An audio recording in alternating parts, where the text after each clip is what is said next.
Hello everyone, आशा करता हूँ सब अच्छे होंगे और सेफ होंगे। सो एचपीसीएल की तरफ से एक बहुत अच्छी न्यूज़ है। HPCL has release notification for the recruitment of engineers और ऑफिसर्स इन वेरियस डिसिप्लिन। इसमें दो चीज़ें बहुत इंपॉर्टेंट हैं। एक तो ये है कि ये विदाउट गेट है, इसका रिटन एग्जाम होगा। सेकेंडली, इसका जो पे स्केल है वो एज इक सिमिलर टू द गेट। तो इसके बारे में हम लोग समझते हैं कि एचपीसीएल ने क्या क्या बोला है, क्या क्या कंडीशंस हैं एंड एलिजिबल क्राइटेरिया क्या क्या है, सब कुछ हम लोग डिटेल में डिस्कस करने वाले हैं। तो एचपीसीएल के बारे में सबको पता हो, ये महारत्ना कंपनी बन चुकी है, ठीक है। और ये सब चीज़ें जानने की आपको भी नीड नहीं है, बट ये ध्यान में ये पता होना चाहिए, this is a profit making company, Maharatna company, ठीक है। तो महारत्ना कंपनी का इटसेल्फ में मतलब ये होगा कि इट्स अ बिग एम्प्लॉयर और बहुत बड़ी कंपनी है, और आपको बहुत ज़्यादा इसमें अपॉर्चुनिटी भी अच्छी खासी रहेंगी, पे एंड पर्क्स भी बहुत अच्छे रहते हैं, क्योंकि जब तक कंपनी प्रॉफिट में है तब तक एम्प्लॉयज़ प्रॉफिट में रहते हैं, ठीक है। पहले ही मैंने बातें बताई हैं। खैर, अब ये बात करते, देखो इंपॉर्टेंट डेट ये है, ऑनलाइन एप्लीकेशन 23 जून को स्टार्ट होगा, दैट इज आज से 2 दिन बाद, और last date of online application is 22 July, ठीक है, 22 जुलाई तक। तो स्टार्टिंग में ही आप भर लो, ताकि कोई डॉक्यूमेंट अगर शॉर्टेज हो you will get the sufficient time. अब नेक्स्ट हम लोग समझते हैं positions, eligibility criteria and vacancy. देखो मैकेनिकल इंजीनियर के लिए वैकेंसी 103 है, और जो ग्रेड होगा, जिस ग्रेड पे आपको इंडक्ट किया जाएगा, that is eight E2 grade, ठीक है। मैक्सिमम एज 25 साल है, और 4 साल की full time regular mechanical engineering में डिग्री होनी चाहिए। एक्सपीरियंस यहाँ पे नहीं मांगा है, देर इज़ नो एक्सपीरियंस, मतलब फ्रेशर्स आर अलाउड। अभी सेम बात करें हम इलेक्ट्रिकल इंजीनियर के लिए, तो क्या है, वैकेंसीज 42 हैं, एज सेम है।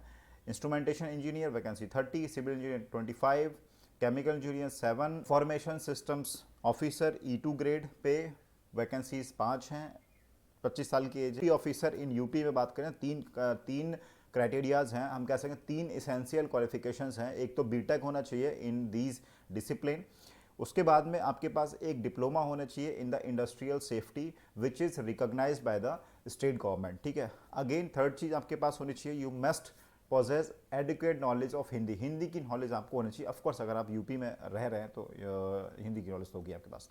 सेफ्टी ऑफिसर इन तमिलनाडु, ये इसकी ये कंडीशंस हैं, यहाँ पे आपको you must have adequate knowledge of Tamil language, ठीक है।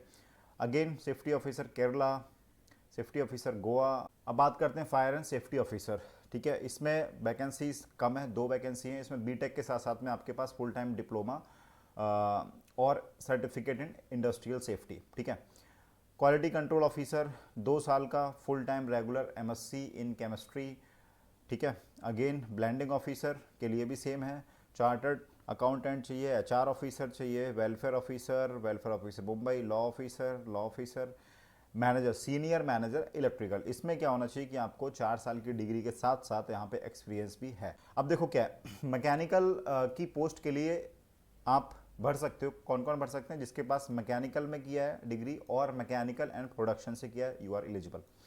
इलेक्ट्रिकल के लिए इलेक्ट्रिकल या इलेक्ट्रिकल एंड इलेक्ट्रॉनिक्स। इंस्ट्रूमेंटेशन में इंस्ट्रूमेंटेशन या instrumentation and control, electronics and instrumentation and electronics. Civil में सिविल वाले, केमिकल में chemical engineering, petrochemical, petroleum refining and petrochemical, petroleum refining, ठीक है, ये सारे के सारे एलिजिबल हैं। इंफॉर्मेशन सिस्टम्स में computer science and information technology. अब बात करते हैं मिनिमम मार्क्स रिक्वायर्ड। सारी इंजीनियरिंग पोजीशंस के लिए आपको 60% चाहिए, ठीक है। अपर OBC EWS सबके लिए 60, बस SC ST PWD के लिए 50%, ठीक है।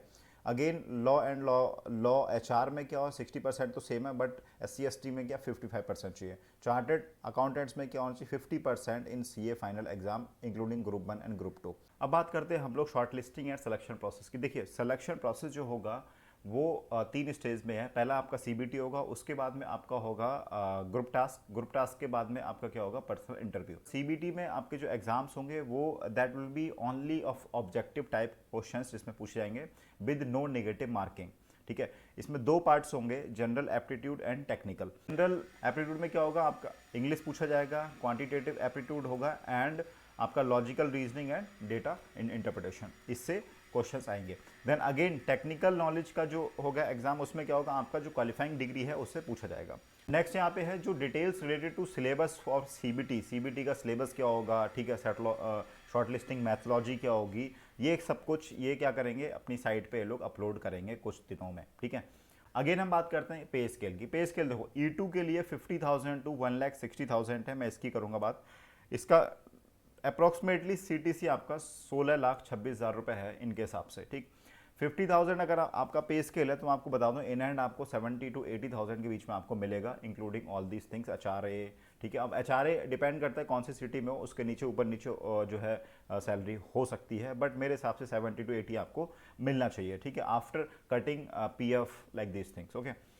अगेन इसके अलावा ये तो हमारा बेसिक पे है, इसके बाद बहुत सारी चीज़ें और होती हैं, जैसे DA हो गया, HRA हो गया, देन आपके पर्क्स होते हैं 35% ऑफ बेसिक पे। फाइनली आपका सिलेक्शन होने के बाद में जब आप ज्वाइन करने जाओगे उससे पहले आपको PEME मतलब प्री एम्प्लॉयमेंट मेडिकल एग्जाम, मतलब एक मेडिकल टेस्ट होता है, वो आपको करवाने हैं HPCL के जो पैनल हॉस्पिटल्स हैं उसमें, ठीक है।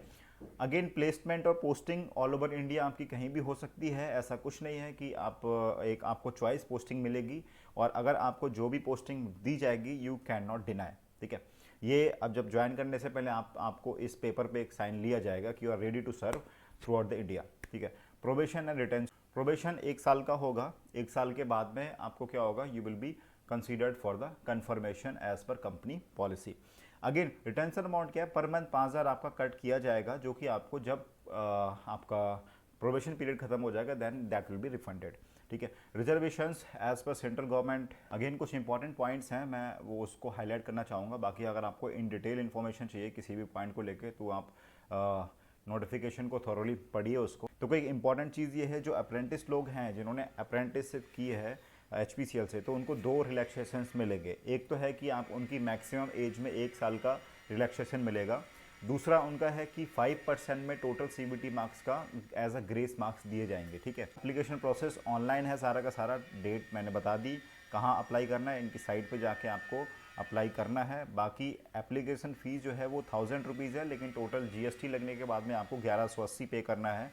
SC ST PWD candidates are exempted, उनको कोई फ़ी पे नहीं करनी है। एप्लीकेशन फ़ी आपकी अगर एक बार पे हो गई देन किसी भी सरकमस्टांसेस में वो बैक नहीं की जाएगी, ठीक है। अगेन कंप्यूटेशन, जो भी जितने भी एज आप काउंट करोगे वो सारी की सारी एज आप 22 जुलाई 2022 तक जो है काउंट करो। नेक्स्ट इंपॉर्टेंट चीज़ है कि reimbursement of second class fair, second class AC का फेयर मिलेगा फॉर CBT के लिए, for SC ST and PWD। जो SC ST PWD के कैंडिडेट्स हैं उनको तो CBT में भी सेकंड क्लास का मिलेगा, लेकिन बाकी अदर कैंडिडेट्स जो हैं उनको क्या होगा, थर्ड AC का उनको मिलेगा, किसमें, ओनली फॉर द इंटरव्यू, ठीक है। इनको जो SC ST और PWD हैं यहाँ पे क्या है, आपको CBT के लिए भी मिलेगा और इंटरव्यू के लिए भी मिलेगा, लेकिन बाकी अदर जो कैंडिडेट हैं उनको सिर्फ और सिर्फ क्या होगा, इंटरव्यू के लिए मिलेगा और थर्ड AC का मिलेगा, ठीक है। देन अगेन मुझे लगता है जो इंपॉर्टेंट चीज़ थी मैंने आपको बता दी। अगर कुछ डाउट स्टिल आपका पेंडिंग रहता है तो feel free to ask me. बहुत सारे मेरे फ्रेंड हैं जो HPCL में काम कर रहे हैं, ठीक है। ठीक है, तो मिलते हैं हम लोग नेक्स्ट क्लास में। Till then take care, bye bye.